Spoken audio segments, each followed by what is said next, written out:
শুরু হলো তৃণমূল কংগ্রেসের নতুন কর্মসূচি। চলুন মাস্টার ঘুরি বাড়ি বাড়ি।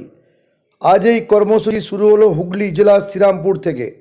সুতমপুরের সাধারণ মানুষের বাড়ি বাড়ি গিয়ে রাজ্যের মুখ্যমন্ত্রী মমতা ব্যানার্জির উন্নয়নের কথা তুলে ধরেন তৃণমূল কংগ্রেসের নেতা কর্মীরা। এদের কর্মসূচিতে নেতৃত্ব দেন হুগলি জেলা তৃণমূল কংগ্রেসের সভাপতি দিলীপ যাদব, হুগলি জেলা শিক্ষক সংগঠনের সভাপতি মনোজ চক্রবর্তী সহ আরও। যা দেখছেন আমরা সব খবরের পর্দায়।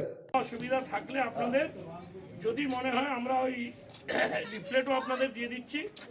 যদি মনে হয় কোনো প্রকল্প আপনারা পাননি বা আপনাদের প্রতিবেশী কেউ পায়নি, কোনো পরিবার পায়নি, আমাদের মাননীয় মুখ্যমন্ত্রী আমাদের দলের শিক্ষক সংগঠনকে দায়িত্ব দিয়েছেন সকলের বাড়ি বাড়ি গিয়ে সেই প্রকল্পগুলো সম্পর্কে বুঝিয়ে দেয়া, এবং কেউ যদি না পেয়ে থাকেন আপনারা সেটা জানাবেন।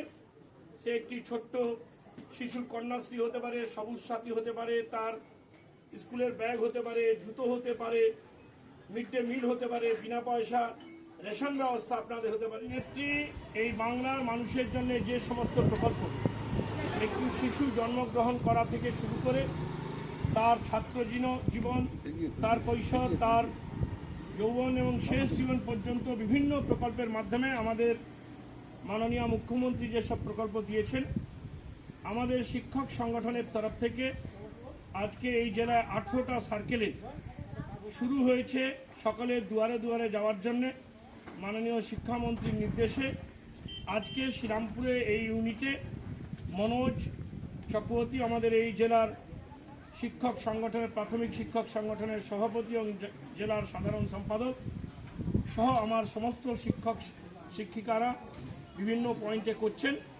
এই পয়েন্টে আমরাও ঘুরে গেলাম, মানুষের কাছে দুয়ারে দুয়ারে গিয়ে আমরা লিফলেট দিয়ে যেমনি প্রচার করলাম, নিজেরা তাদের কাছে বললাম যে যদি কোনো প্রকল্প থেকে কেউ কোনো কমিউনিকেশন গ্যাপের জন্য যদি না পেয়ে থাকেন, তাহলে আমাদের শিক্ষক মহাশয়রা যারা যাবেন, শিক্ষিকারা যারা যাবেন, তাদেরকে তারা জানাবেন। তারা তাদের মাধ্যমে এই সংবাদ সংগ্রহ করে সরকারের তরফ থেকে সেই সুযোগও তাদের কাছে পৌঁছে দেওয়া হবে।